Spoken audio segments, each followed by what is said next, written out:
there are such good figures. It's Hmm. such a wild story, the backstory of Public Enemy.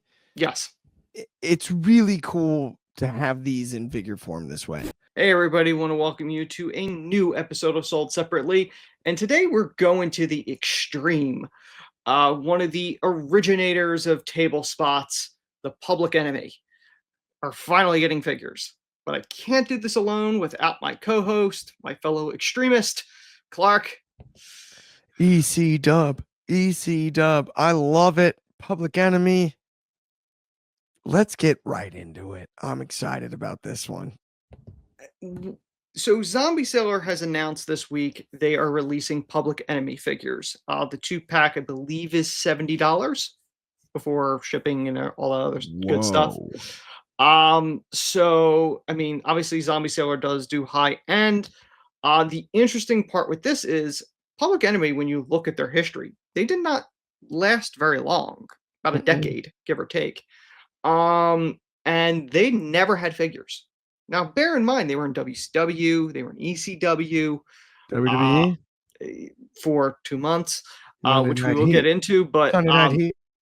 yeah, which obviously we're gonna get into that. But with the Public Enemy, it really is an interesting thing because Flybo Rocco Rock passed away in 2002, and Johnny Grunge passed away in 2006. Yes. Both guys, bit of controversy in the industry, as we'll get into. They've held WCW Tag Gold, ECW Tag Gold multiple times, NWA. Pretty much they held Tag Gold everywhere they went except WWF. They went to WWF in 1999, in February, I believe, of 99. They only lasted about 2 months. The stories that have been told, they did not endear themselves to the locker room. Uh, I believe the term ego was used. I believe JBL recently said there was some animosity because of who brought them in, because that person had heat.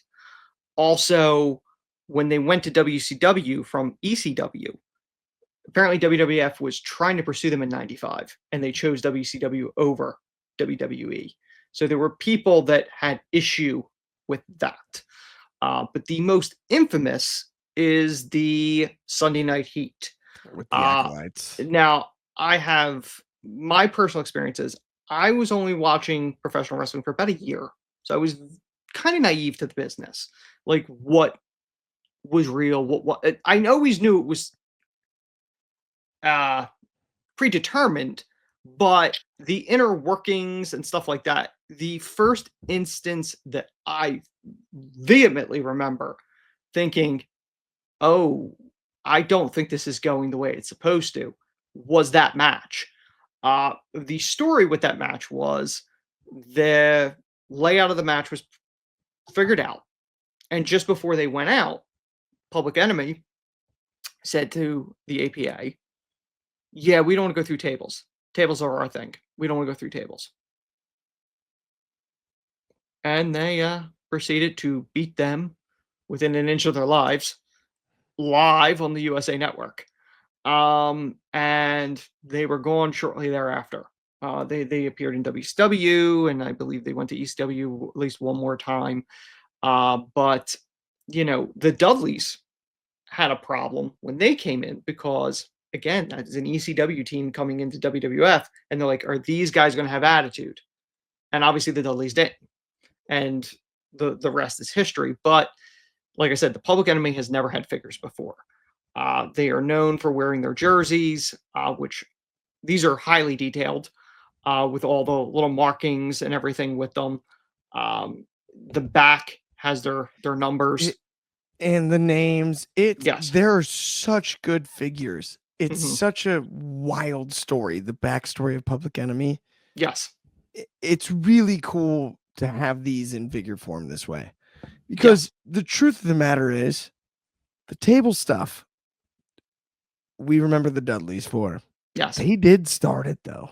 They are the originators of tag team table spots. Yes. Yes.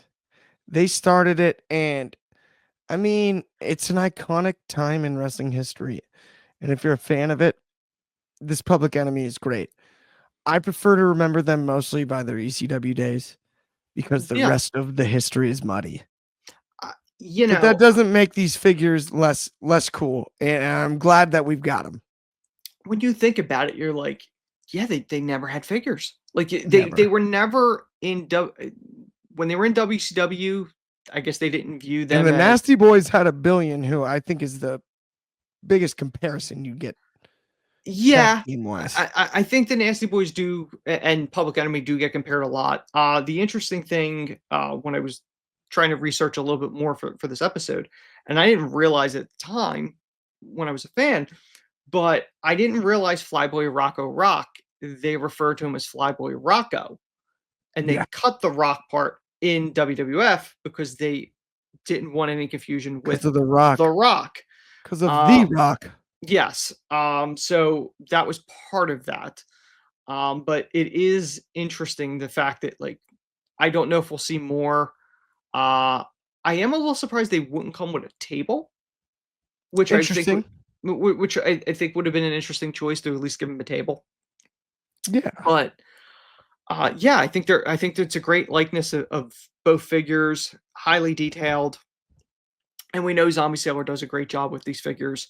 So I don't think anybody that buys them will regret picking them up. And absolutely. I think the ECW fan that loved everything ECW would be very interested in this. I think somebody that was Yeah, into WCW in the late 90s would be interested in this. The WWF fan, WWE, if you will, I think may want it as an ironic tag team to have because no of doubt. the negative history. But yeah, that is the only one we are featuring today. We want to thank everybody for watching. As always, we were back every Friday, and we will see you guys next time. Monster shout out Public Enemy.